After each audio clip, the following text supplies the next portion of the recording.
If you've been looking for a new main, or you have been wanting to learn new heroes, today I've got you covered with the best 6 heroes for each role. My name is Nate, and welcome to Blizzard Guides.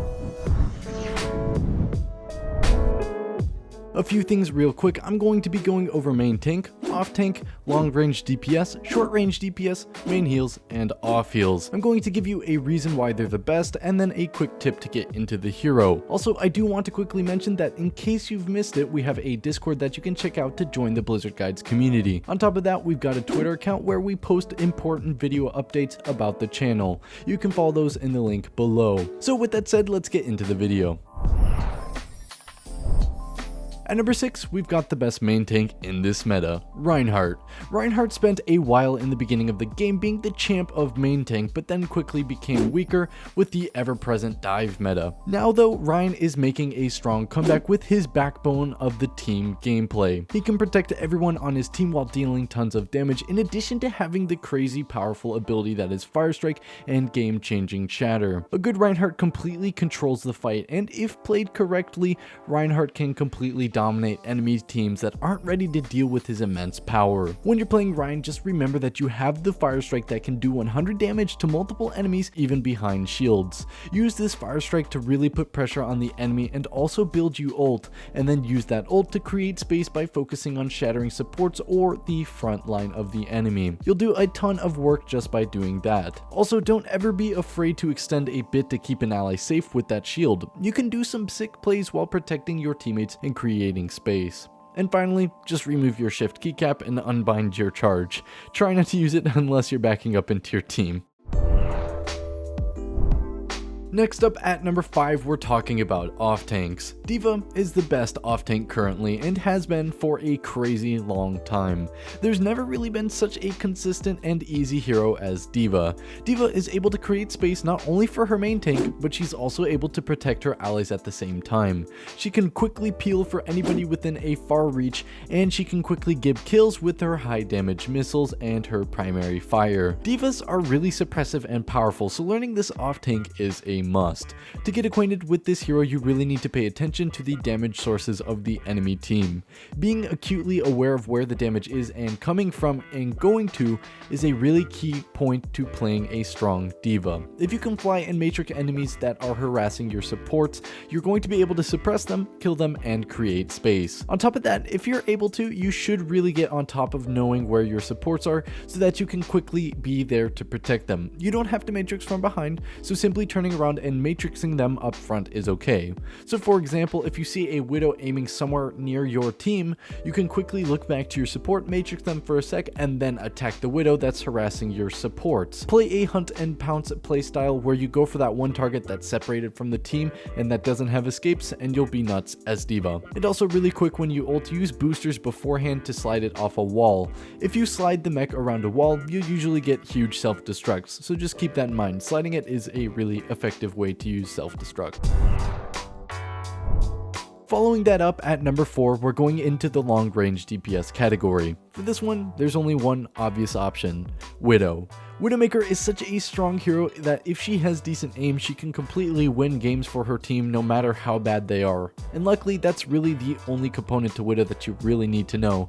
Aim and positioning, nothing more fancy than that. This makes practicing Widow more intuitive than other heroes. Widow is able to kill any target with less than 250 HP from any distance, and is able to reposition herself constantly, allowing her to get in and out as she pleases and play from a range that she wants to play at. For Widow, you really need to just make sure that wherever you are, you have a place to escape. If you know that you're going to get dove in a few seconds, don't grapple yet. Save your grapple for when they jump you and plan where you're going to grapple. You really just have to pay attention to what might hurt you and avoid that. If you don't have anyone contesting you, you are able to shoot as you please and miss all the shots that you want. Although you may get flamed for it, you can also just always go for body shots. Body shotting is okay. You'd better hit the body shot than miss the headshot. I know this may be a bit controversial with some of you, but really body shotting is a decent thing. You will still land some headshots, and if you do body shot, you'll still be creating space and putting pressure on the enemy, which is all that really matters as Widow. Getting headshots, however, is still a nice bonus, so if you can land headshots, go for headshots.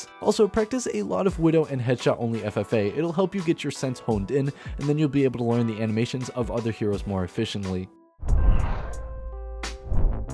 At number 3, the short range DPS. For that, I'm going to have to give it to Doomfist. Doomfist can one-shot, build his health to 400 HP, and get in and out rapidly such that he becomes a speedy, lethal threat.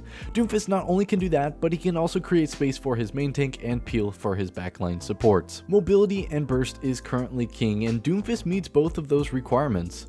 For Doom, there's only one golden tip that has instantly made my Doomfist gameplay immensely better. Think of his punch as an escape, and his uppercut and seismic slam as an engagement tool. Slam in, uppercut, shoot a bit, and punch out. You'll get a kill, get out, and have your cooldowns up in another 4 seconds. It's nuts what you can do as Doom if you use this properly. If you think that you can go for more kills too, you'll also have all of your abilities back quickly and can go in for another one-shot punch and then uppercut slam to get out. For his ult, just don't be afraid to use it as an escape, or at least to just let your abilities recharge. When you ult, to take that short period of time to think of who you're going to attack and then commit to that target, or get out of the fight if there isn't anything that you can do. And finally, if you're low on health and being chased, quickly using an ability with the intention of getting armor is a good idea. Just quickly no charge punch them and you'll get enough shield to keep you up slightly longer. You can do the same with uppercut and slam in the hopes that you'll get bailed out by your healer.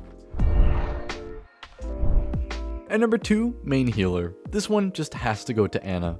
Ana is such a strong healer at the moment because of her nade, which can deny heals and burst heal her teammates back to life. Her sleep dart allows her to quickly remove somebody from the fight temporarily, and her nano acts as a revive to keep her teammates from near death.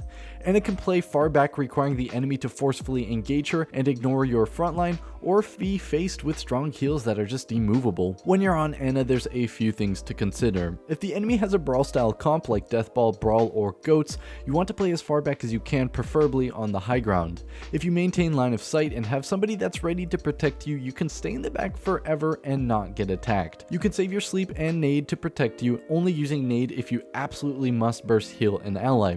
If the enemy has a ranged comp, like double sniper or dive, you should just play right up next to your allies around a corner off to the side, where you can see your allies but not the enemies. These two positions force the enemy to decisively engage on you, which may not be possible if they don't have good comms. Also, a really quick thing, just don't forget that you have a sniper rifle. You can be very far back and still heal. There is no damage fall off or healing fall off in this case.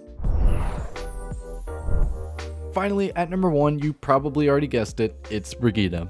Brigitte is so horribly easy to play that she's by far the best off healer. She doesn't require much skill to play, but she can still output as much value as a very skilled player on alternate healers. She can quickly use her stun to keep anything and everything away from what she desires, and she can quickly solo kill enemies with her flail, stun, flail, whipshot combo. On top of that, her ult provides armor that negates the value of so many heroes.